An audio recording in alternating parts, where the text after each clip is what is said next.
दुनिया में कशीदगी बढ़ी तो इन्वेस्टर्स फिर ऐसा लग रहा है कि सोने की तरफ वापस आ रहे हैं। मशरक़ वस्ता में बढ़ती हुई कशीदगी ने तेल की कीमतों में इजाफा किया और इसके साथ साथ अमरीकी फेडरल रिजर्व की सख्त पॉलिसीज़ ने आलमी गोल्ड मार्केट में भी खासी हद तक दो चार रोज़ में एक नई हलचल मचाई है। आलमी मार्केट में स्पॉट गोल्ड तकरीबन अब $4100 फी ऑन्स के आसपास मौजूद है, जो 2 हफ्तों की बुलंद तरीन सतह हम देख रहे हैं। 2 हफ्तों में बहुत नीचे ये सतह जा चुकी थी। अमरीका की गोल्ड फ्यूचर्स भी इस वक्त 4100 के ऊपर ट्रेड कर रहा है और गुज़िश्ता हफ्ते की कमी के बाद इन्वेस्टर्स ने कम कीमत पर दोबारा खरीदारी शुरू की, जिससे सोने को एक नई सपोर्ट मिली है।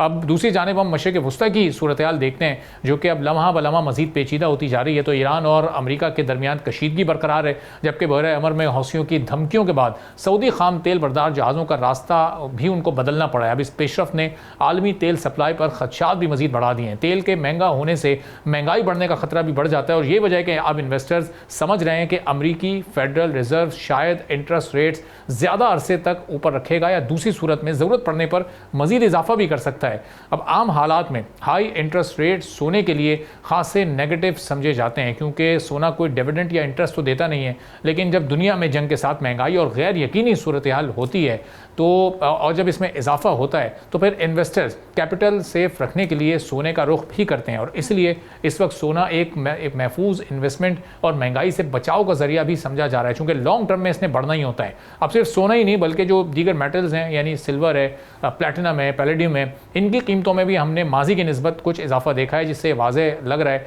कि इन्वेस्टर ओवरऑल मेटल्स में इस वक्त दिलचस्पी खासी ज़्यादा ले रहे हैं। पाकिस्तान के लिए ये सूरत हाल खास अहमियत रखती है। अगर आलमी तेल मजीद महंगा होता है तो ज़ाहिर है हमारा इंपोर्ट बिल बढ़ेगा, महंगाई में इजाफा होगा और लोकल मार्केट में फिर गोल्ड की कीमतें भी मजीद ऊपर जा सकती हैं, जो हमने इस साल जनवरी में अपने ऑल टाइम हाई पर भी जाती देखी हैं। अब ऐसे हालात में बहुत से लोग सोने को ही अपनी महफूज बचत का ज़रिया तस्वुर करते हैं और जो फिर ज़ाहिर दीगर मेटल्स हैं उसमें सिल्वर भी हमें देख रहे हैं 10 जुलाई के बाद अपनी हाईएस्ट रेंज पर गया है और अब वो कोई $58-59 के इस वक्त अराउंड है। दीगर मेटल्स की भी कमोबेश यही सूरत हाल है। तो अब इनमें मज़ीद बेहतरी के कितने आसार हैं, इन्वेस्टर का इस वक्त माइंडसेट क्या है, किस जानिब उसका इंटरेस्ट है, इस पर हम बात करेंगे। कमाल अहमद साहब सीनियर टेक्निकल एनालिस्ट हैं, AKD सिक्योरिटीज़ के हमारे साथ मौजूद हैं। कमाल साहब बहुत शुक्रिया प्रोग्राम के लिए, आपने वक्त निकाला।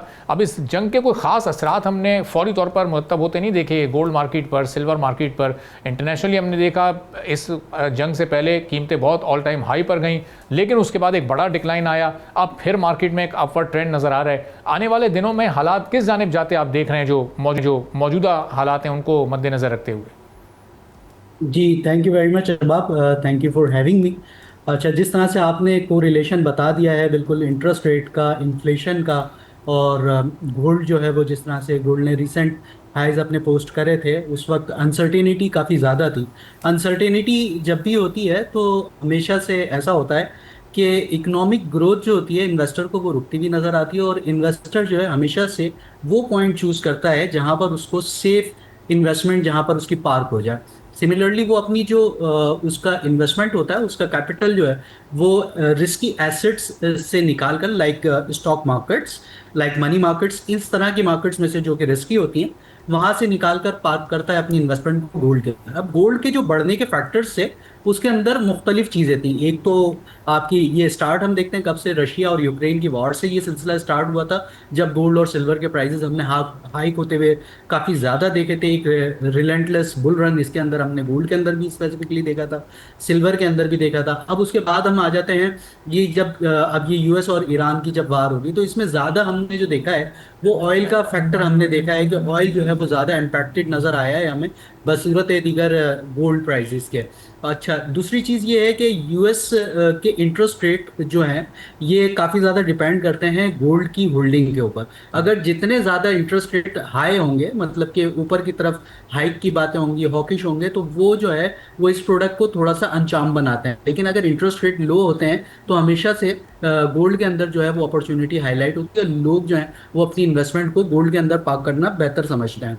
अब अगर हम देख लें कि अभी आगे की जानिब क्या लग रहा है, तो अभी अगर हम करंट सिनेरियो की एज अ लाइव अगर हम बात करना चाहें तो गोल्ड इस वक्त जो है वो अपने जो करंट रेट शो कर रहा है वो 40 50 का शो कर रहा है, मतलब 4050 के लगभग के एरिया में इस वक्त ट्रेड कर रहा है। और आज सुबह से जो है वो हमने गोल्ड को देखा कि एक थोड़ा सा प्रेशर के अंदर गोल्ड नजर आ रहा है। अब इनकी जो पोलरिटी होती है गोल्ड की और ऑयल की, ये थोड़ी सी इन्वर्स होती है, मतलब सेम डायरेक्शन में यूजुअली इनको ट्रेड करते हुए हम नहीं देखते हैं। और दूसरा फैक्टर जो होता है वो यूएस डॉलर इंडेक्स का होता है, जिसको हम डॉलर बास्केट भी कहते हैं, डिक्सी भी जिसको आम जबान में हम लोग कहते हैं।